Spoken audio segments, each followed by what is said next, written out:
Salut tout le monde, j'espère que vous allez bien. Donc aujourd'hui on se retrouve pour la critique d'Esther 2, Les Origines, qui se déroule 2 ans avant les événements du premier film. Et on a Lina Klammer qui s'évade de l'établissement psychiatrique estonien et elle se rend aux États-Unis pour se faire passer pour une fillette qui a disparu il y a plusieurs années, donc qui s'appelle Esther. Et elle rencontre la famille de cette gamine et les choses se passent comme prévu pour Lina, c'est-à-dire se faire passer pour la petite fille, et c'est à partir de ce moment-là qu'on l'appellera Esther. Alors déjà, en ce qui concerne l'histoire, moi j'ai trouvé ça intéressant de voir comment Lina a réussi à se faire appeler Esther, comment elle a pris cette identité, et de ce côté-là, c'était réussi pour un prequel. Mais j'aurais aimé qu'on aille plus loin dans le passé, c'est-à-dire qu'on rencontre Lina toute petite, qu'on voit ses vrais parents, qu'on puisse voir comment est-ce qu'ils ont réagi face au handicap de leur fille, le fait qu'elle ait un dérèglement hormonal, qu'elle soit touchée par une forme de nanisme rare qui lui donne l'apparence d'une petite fille. J'aurais aimé aussi qu'on suive le développement psychologique de Lina, assister à sa dégradation mentale, voir comment elle est devenue tarée, voir les interactions qu'elle avait avec sa famille. Donc le film, c'est un vrai prequel sur la fausse identité de Lina, on voit comment elle est devenue Esther, mais ce n'est pas un prequel sur Lina même. On ne voit pas son passé. Et c'est pour ça que j'attends un 3e film qui pourrait parler de ça, surtout que Lina, c'est quand même une antagoniste intéressante et originale, donc elle mérite d'avoir un 3e film. Mais sinon, Esther 2, Les Origines reste un bon film pour moi. Déjà, j'ai bien aimé le fait que ça se déroule du point de vue d'Esther, contrairement au premier film. Cette fois-ci, c'est surtout Esther que l'on suit. Et du coup, ça nous permet de voir les choses sous un autre angle, et j'ai trouvé ça vraiment sympa. Et c'est pas tout, parce que le film nous balance en cours de route un twist que je n'avais pas vu venir, que j'ai trouvé très surprenant, et du coup ça redonnait encore plus d'intérêt au film, ça donnait lieu à des situations intéressantes qui arrivaient même à créer du suspense. On a des passages assez tendus, et parfois drôles aussi, tellement c'était puissant. Donc le rebondissement, plus le fait que l'histoire se déroule du point de vue d'Esther, et ben ça empêche le film d'être une redite du premier long métrage de 2009, et c'est tant mieux. Il y a un réel effort dans l'écriture. Donc moi ça me rappelle certains épisodes comme Sinister 2 ou Hostel chapitre 2, où on changeait de point de vue, où l'histoire ne se déroulait pas uniquement du point de vue des victimes.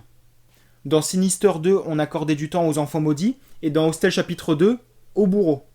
Et donc pour Esther 2, c'est Lina que l'on suit surtout, et ça lui donne encore plus de consistance, et j'ai bien aimé la voir en train de préparer ses plans, en train de réfléchir.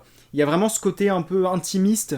Donc on a un bon schéma scénaristique, même s'il y a quelques facilités dans la première partie. Donc je pense à l'évasion d'Esther quand elle quitte l'Institut Sarn. Donc c'était un peu facile je trouve, mais c'était pas non plus extrême quoi. Mais ça aurait été pas mal de creuser un peu plus, de créer des situations un peu compliquées pour Lina qui est en train de s'évader. Bref. Sinon, du côté des personnages, alors, on a Lina, Esther. Donc, un personnage toujours aussi malin et manipulateur. Et puis l'actrice Isabelle Fuhrman, elle est toujours aussi excellente. Et d'ailleurs, je trouve qu'on l'a très bien rajeunie. Elle fait vraiment petite fille. Même si on voit qu'elle est quand même plus âgée que dans le premier film, donc pour un prequel, c'est pas une bonne chose, mais elle a quand même réussi à ressembler à une fillette dans ce 2e film, et c'est déjà très bien. Et c'est marrant parce qu'à l'inverse du premier film, où l'actrice était encore une enfant, et là, dans ce 2e épisode, elle est adulte. Et du coup, le challenge, c'est de faire d'elle une petite fille. Et c'est marrant parce que justement, son personnage, Lina, est une adulte et elle essaye de se faire passer pour une petite fille. Donc pour le coup, il y a vraiment cette mise en abîme et j'ai trouvé ça génial. Je trouve que c'est un challenge réussi. Ensuite, on a la famille chez laquelle Lina se retrouve.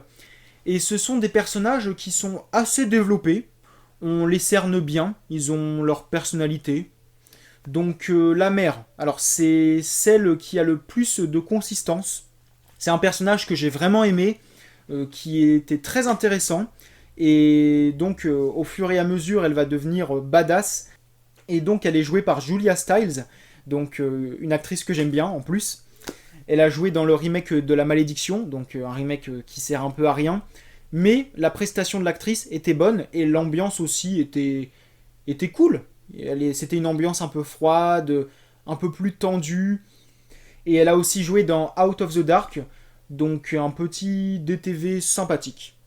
Sinon, le père, même si je l'ai trouvé plutôt attachant, je trouve qu'il manquait de scènes intenses. Ça manquait de scènes émouvantes. Parce que quand même, faut pas oublier que le premier film, c'était aussi un drame familial. Il y avait des scènes émouvantes. Et j'aurais aimé que ce soit aussi fort dans le deuxième film. Mais bon, c'est pas grave. Donc le père, voilà. Il est assez développé, il est plutôt attachant, mais encore une fois, ça manquait de puissance.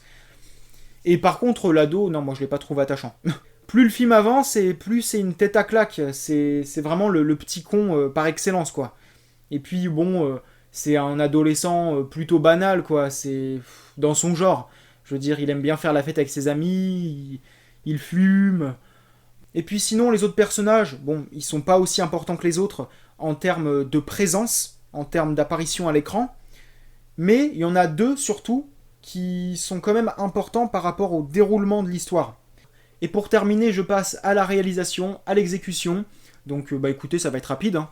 L'ambiance, je l'ai trouvée très bonne. Donc on a une ambiance lugubre, on a une colorimétrie assez terne, assez fade. C'est assez triste, donc moi j'ai trouvé ça cool. Ensuite, on a un bon rythme, donc j'étais à fond dedans, j'ai pas vu le temps passer. Et puis, les scènes de meurtre, elles étaient bien foutues, même s'il n'y a rien de spectaculaire, de marquant. Donc, pour conclure, j'ai passé un bon moment. Je suis ressorti de la projection très satisfait. C'était un épisode utile sur le parcours de Lina Klammer. Et ouais, un bon prequel pour l'excellent Esther de 2009, qui était pour moi un chef-d'œuvre. Et même si Esther 2 les origines n'est pas à la hauteur du premier film, j'ai quand même passé un bon moment. Et j'espère qu'il compte nous pondre un troisième film, parce qu'il y a encore plein de choses à apprendre sur Lina Klammer. Donc c'est un personnage original et intéressant qui mérite d'être exploité, qui mérite d'avoir une bonne saga. Donc c'est terminé pour cette critique, n'hésitez pas à me dire ce que vous avez pensé de ce film, et je vous remercie d'avoir accordé du temps à ma vidéo, et on se retrouve bientôt. Salut!